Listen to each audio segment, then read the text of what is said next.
Salut à tous. Soyez la bienvenue sur la chaîne. Je vous espère très bien portant. Ici ça va. Les amis, on va faire le pronostic quintet de ce vendredi. Chers amis parieurs, direction Deauville, ce vendredi 12 janvier 2024 pour le tiercé écarté quintet plus. Dans cette épreuve, le prix de Cherbourg devront s'affronter par temps. La course sera disputée sur 1900 mètres, et dotée de 53 000 €. C'est la Réunion 7, course 1. Départ prévu 20h15. Les amis mes favoris du quintet de ce vendredi. Ma base solide du quintet. Numéro 6. Les petits Marvel, 6, et d'une belle régularité, n'ayant pas fini plus loin que 4e lors de ses 6 dernières prestations. En plus, c'est un bon spécialiste de ce type d'épreuve, très confirmé sur le parcours qui nous intéresse.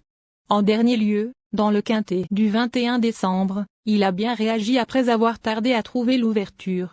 Il aura une nouvelle fois des ambitions justifiées. Mon coup de cœur. Numéro 9. Écoutons Axel Baron.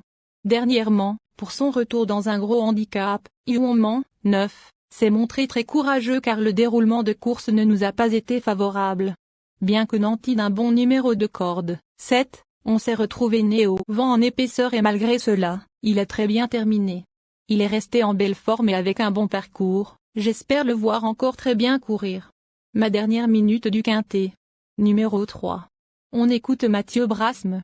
Il faut oublier sa dernière sortie car Lofsongur Island, 3, s'est retrouvé très loin des premiers puis est venu en dehors un jour où les attentistes n'étaient pas avantagés. Dès lors, mieux vaut la juger sur ses tentatives antérieures où elle avait prouvé sa compétitivité dans ce genre de tournoi. Certes, sa marge de manœuvre n'est pas grande mais une place reste complètement à sa portée. Le bon tuyau du quintet. Numéro 1. Auteur d'un superbe printemps l'an passé, cela s'est compliqué quand Népalais, 1, a subi les foudres de l'handicapeur. Pas revu en compétition depuis début octobre, sa rentrée sera suivie avec intérêt car il a vu sa valeur baisser en 39. À cette valeur et se retrouvant sur un parcours qu'il affectionne, il convient de ne pas l'éliminer totalement. Une place n'est pas à exclure. Mais seconde chance du quintet. Nous donnons confiance au numéro 7. On écoute l'avis de Madame Hélène Ménessier-Martinet. Comme Al-Ramsin, 7, n'était pas très bien, j'ai dû le déclarer non partant le 21 décembre. J'ai dû l'arrêter un peu et il effectue une semi-rentrée en cette occasion. Je ne considère pas qu'il va être directement performant ce vendredi. Je pense qu'il va manquer un peu. Ensuite numéro 5. Écoutons les propos de Pierre Ménard. Lovely Gold, 5, a l'air en plein épanouissement à l'heure actuelle.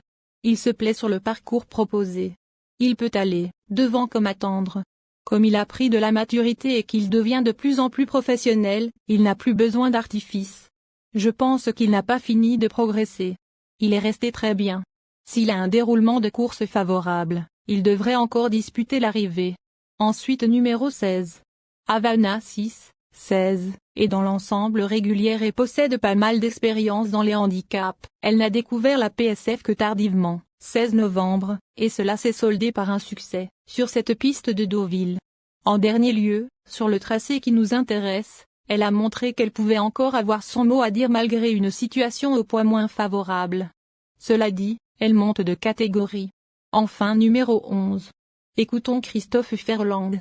On lui enlève les hier, car Alcatosé, 11, a pris de la maturité et de l'expérience.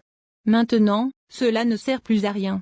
Au contraire, cela l'a desservi en dernier lieu, où il en a trop fait. Il ne s'est tout de même pas si mal comporté que ça. Il est resté bien. Ce n'est pas un gros quintet. Cela devrait